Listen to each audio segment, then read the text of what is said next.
Hey, you guys. Hey, you guys. Welcome to Imagination Stimulation featuring the Hitchhiker's Guide to the Galaxy, which I love this book. As always, you know, you guys are the guest of honor to this simulation. We got Oreo Jr. He's back in his SpongeBob attire because, you know, who lives in a pineapple in outer space? Oreo Jr. Space Shark. Yeah, we got Scott, and we have myself, the ultimate alien, honey, here to take you on a journey. Yes, yes, Alright. yes. Let's switch out these glasses though, period. Okay. Okay, let's get started. So remember, we got, you know, Ford and Arthur. Arthur's freaking out because, oh my God, my house is getting destroyed. Here, Oreo, go on the back there. And you know, Ford is like, drink up them beers. So let's continue on our journey Yeah. to the through the galaxy. Drink the beers. Drink them damn beers, honey. Hurry up. We got things to do. On this particular Thursday, something was moving quickly through the ionosphere, many miles above the surface of the planet. Several somethings, in fact. Several dozen huge, yellow, chunky slab like somethings. Huge as office blocks, silent as birds. They soared with ease, basking in electromagnetic rays from the star soul, biding their time, regrouping, and preparing. The earth beneath them was almost perfectly oblivious to their presence, which was just how they wanted it for the moment.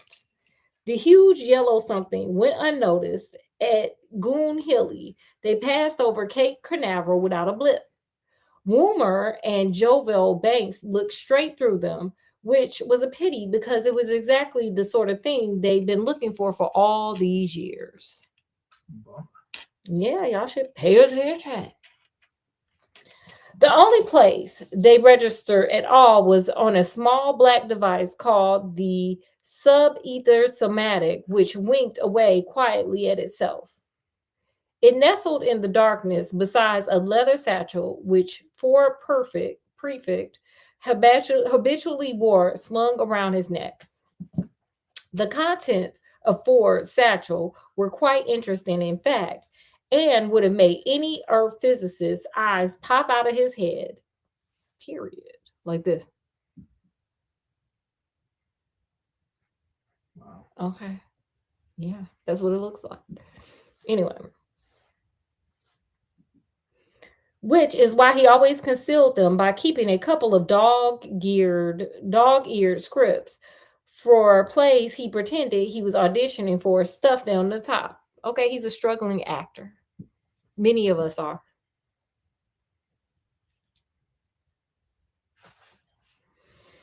Besides the sub-ether sensomatic and the scripts, he had an electronic thumb because you got to hitchhike, babe. We got to get on out of here now. A short, squat black rod, smooth and matte, with a couple of flat switches and dials at one end. He also had a device that looked rather like a largest electro calculator. This had 100 tiny flat buttons and screen about 4 inches square on which any one of the million pages could be summoned at a moment's notice. It looked insanely complicated, and this was one of the reasons why the snug plastic letters in I'm sorry, why the snug plastic cover it fitted into had the words "Don't panic" printed in large friendly letters. The other reason was that this device was, in fact, the most remarkable of all books ever to come out of the great publishing corporation of the Ursa Minor.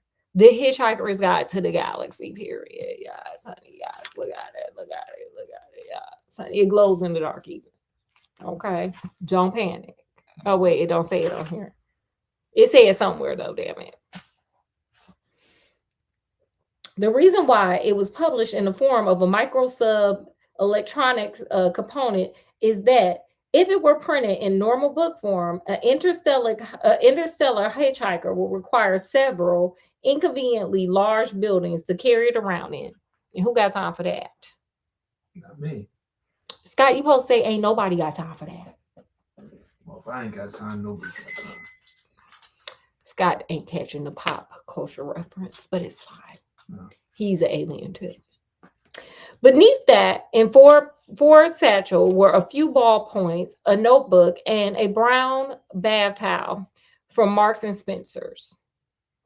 The Hitchhiker's Guide to the Galaxy has a few things to say on the subject of towels.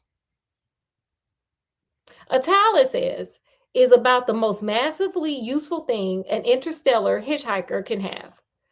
Partly, it has great practical value. You can wrap it around you for warmth as you bound across the cold moons of Jaguar Beta. You can lie on it on the brilliant marble sanded beaches of Saturn V. Inhale the heady sea vapors. You can sleep under it beneath the stars which shine so redly on the planet world of Carfufu. Use it to sail a mini raft down the slow heady river Moth. Wet it for use in hand-to-hand combat. Wrap it around your head to ward off nauseous fumes or avoid the gaze of the ravenous bug blaster beast of Troll, a mind-bogglingly stupid animal. It assumes that if you can't see it, it can't see you. Draft as a bush, but very, very ravenous. You can wave your towel in emergencies as a distress signal. Did you know you could do all that with a towel, Scott? I didn't. Or, of course, dry yourself off with it if it seems to be clean enough. Period. All right. Period. More importantly, a towel has immense psychological value. For some reason, if a stag is a non-hitchhiker, by the way, so like Scott, some of you guys are not hitchhikers, it's fine. We're about to teach you how to do it, though. All right. Discovers that a hitchhiker has a towel with him, he will automatically assume that he is also in possession of a toothbrush, a washcloth, soap, tin of biscuits, flask, compass, map, ball of string, gnat spray. Why do you need that in space? Are there gnats in space? Space gnats, I guess. Oh, wow. Wet weather gear, spacesuit, etc., etc. Furthermore, Is there wet weather in space? yes. Okay. Where does water come from? It must come from space. No.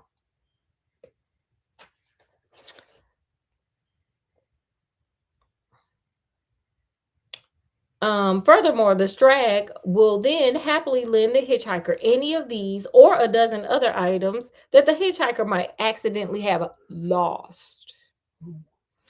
What the Strag will think is that any man who can hitchhike the length and breadth of the galaxy, rough it, slum it, struggle against terrible odds, win through, and still know where his towel is clearly a man to be reckoned with. I got my towel, it's back there. You see it? It's a good mood. Look at my towel. Boom. Always bring it. Okay. Do you have yours, Scott? Do you guys have your towel? Mm. Yeah. Hence a phrase that was passed into hitchhiking slang, as in, hey, you sass, that Hooper Ford, there's a fraud who really knows where his towel is. That's British speak. I guess I should have did it in my British accent. Did you want to hear it like that? Hey, you sauce, that hoopy. Okay, it's not working. Oh, that is still the British accent. That was a British accent. But I'm an alien. Aliens don't have to have British accents, period. Shout out to the Brits, though. Nestled quietly on top of the towel in Ford's satchel, the sub-ethera sensomatter began to wink more quickly. Miles above the surface of the planet was a huge yellow somethings began to fan out. At Jorrell Bank, someone decided it was time to take for a nice, relaxing cup of tea. That sounds good right now. You got a towel with you, said Ford suddenly to Arthur. Arthur, struggling with his third pint, looked round at him. Why? What? No. Should I have one? He had given up being surprised. There didn't seem to be any point any longer. Ford clicked his tongue in irritation. Drink up, he urged. At that moment, the dull sound of a rumbling crash from outside filtered through the low mumble of the pub. Though the sound of the jukebox, through the sound of the man next to Ford hiccuping over the whiskey Ford had eventually brought him. Arthur choked on his beer, leapt to his feet. "What's that?" he yelped. "Don't worry," said Ford. "They haven't started yet." "Thank God for that," said Arthur and relaxed. "It's probably just your house being knocked down," Ford said, downing his last pint, period. Sir. "Okay, boo, you're homeless. Now you're homeless."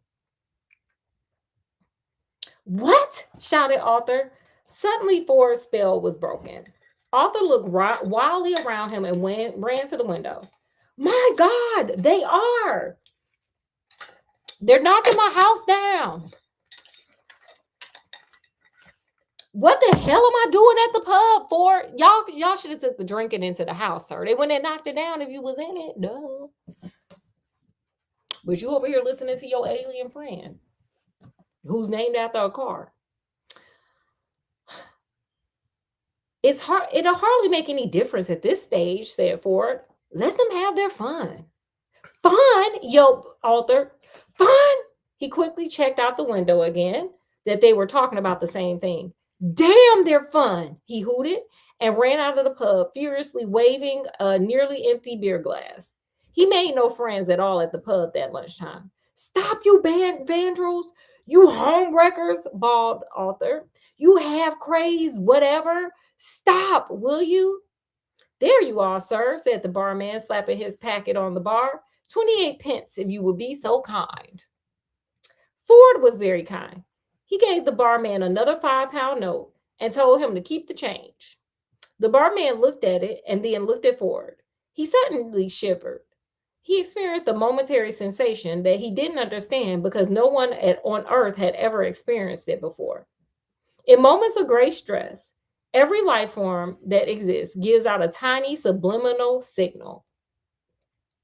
This signal simply communicates the exact and almost pathic sense of how far that being is from the place of his birth. On Earth, it is never possible to be further than 16,000 miles from your birthplace. Mine is double that, where I was born, because I'm an alien. Okay.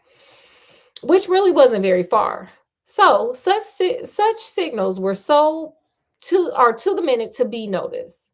Ford was at this moment under great stress, and he was born 600 light years away in the near vicinity of Betelgeuse.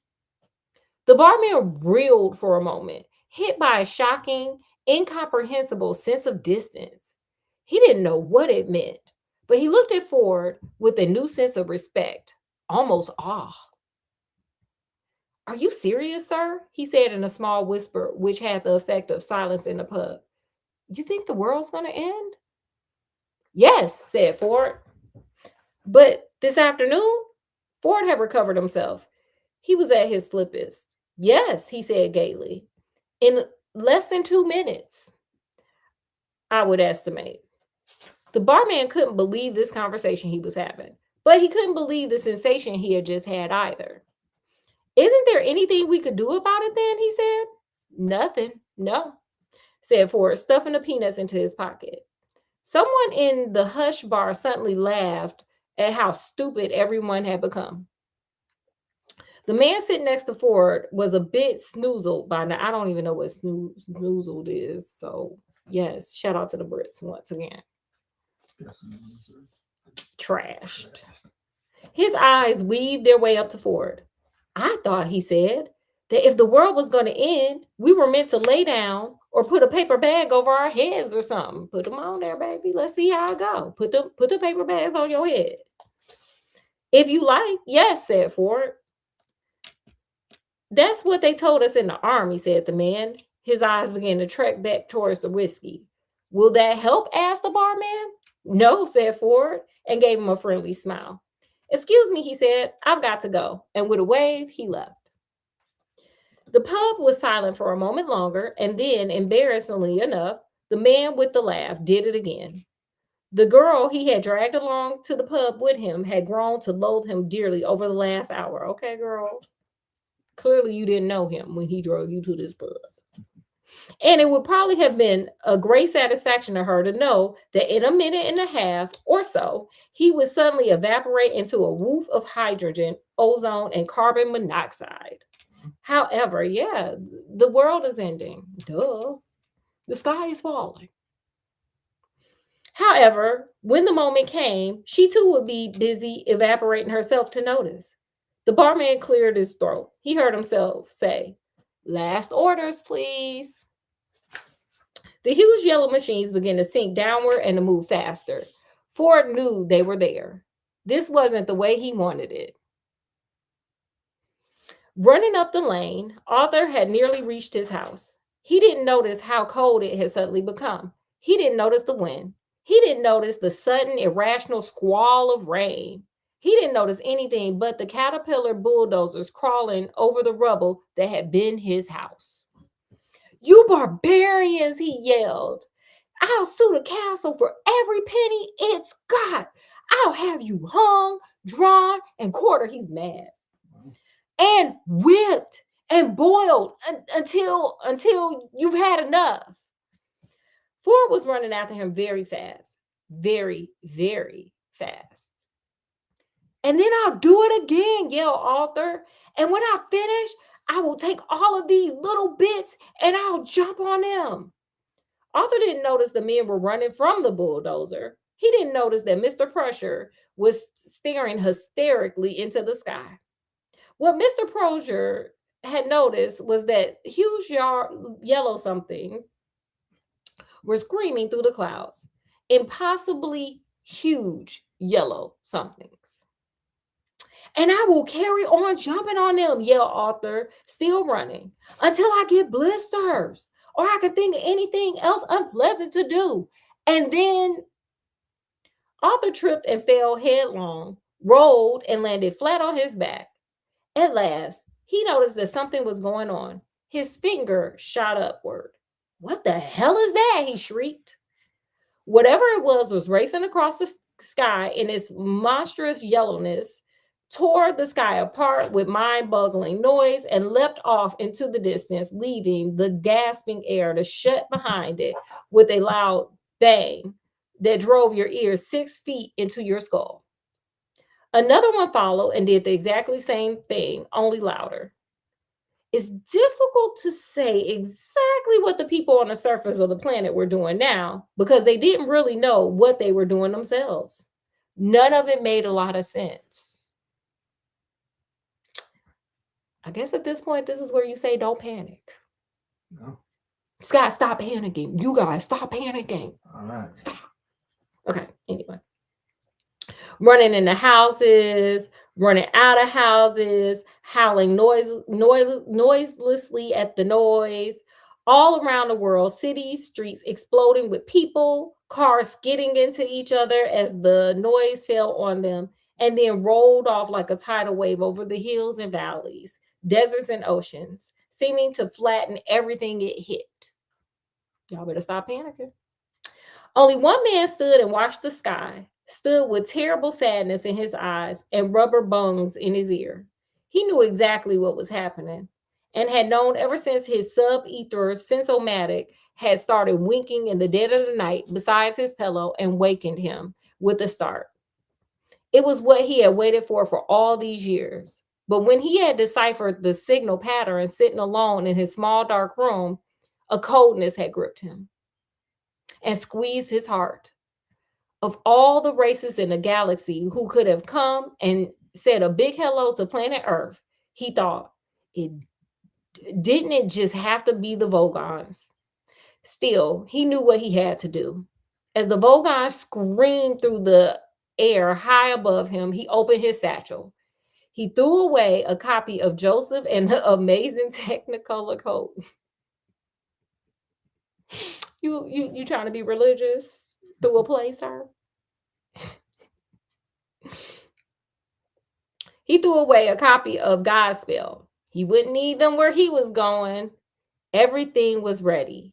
Everything was prepared. He knew where his tower was. Period. I know where my towel is. I hope y'all got y'all towel because, baby, Scott, get your damn towel. It's about to go down. It's about to go down. Well, up and then down. Okay. A sudden silence hit the earth. If anything was worse than the noise, for a while, nothing happened. The great ship hung motionless in the sky over every nation on earth. Motionless they hung, heavy, huge, steady in the sky, a blasphemy against nature. Many people went straight into shock as their minds tried to encompass what they were looking at. The ships hung in the sky in much the same way that bricks don't. So think of a brick and think of what it doesn't do. That's what these ships were doing, period. Okay. And still nothing happened. Then there was a slight whisper, a sudden spacious whisper of open ambient sound. Every hi-fi set in the world, every radio, every television, every cassette player. Remember cassette players, Scott? Oh, yeah. Every woofer, every tweeter, not Twitter, tweeter. Every mid-range driver in the world quietly turned itself on. Every tin can, every dustbin, every window, every car, every wine glass, period. Every sheet of rusty metal became activated as an acoustically perfect sounding board. Uh-oh, girl, they're about to say what they got to say. Before the earth passed away, it was going to be treated to the very ultimate in sound reproduction, the greatest public address system ever built. But there was no concert, no music, no fanfare, just a simple message. People of earth, your attention, please, the voice said. It was a wonderful, wonderful, perfect sound with distortion levels so low as to make a brave man weep. This is Prostanek Vagon Jolts of the Galactic Hyperspace Planning Council, said the voice. As you will no doubt be aware, the plans for a development of the outlying region of the galaxy require the building of a hypospatial express route through your star system. Oh, wow. And regrettably, your planet is one of those scheduled for demolition. The process will take slightly less than 2 of your Earth minutes. Thank you. The PA suddenly died away. The uncomprehending terror settled on the watching people of Earth. The terror moved slowly through the gathering crowds as if they were iron fillings on a sheet of board and a magnet was moving beneath them. Panic sprouted again. They told you don't panic. Are you listening? Desperate fleeing panic, but there was nowhere to flee to. Observing this, the Borgons turned on the PA again. It said, "There's no point in acting all surprised about it. All the planning charts and demolition orders have been on display in your local planning department in Alpha Centauri for 50 of your Earth years. So you've had plenty of time to lodge any formal complaints, and it's far too late for making a fuss about it now." The PA fell silent again, and its echoes drifted across the land. The huge ships turned slowly in the sky with easy power. On the underside of each, a hatchway opened, an empty black square. By the time somebody somewhere must have named a radio transmitter, located a wavelength, and a broadcast a message back to the Vogon ships to plead on the behalf of Earth, nobody even heard what they said. They only heard the reply. The PA slammed back into life again.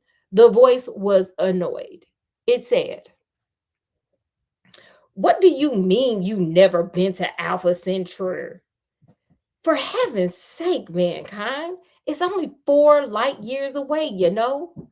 I'm sorry, but if you can't be bothered to take an interest in local affairs, that's your own lookout." Look, this alien said, "Blame yourself, sir. We don't give a damn. We were told to blow this thing up, and baby, we're going to blow it up." Okay? Energize the demolition beams.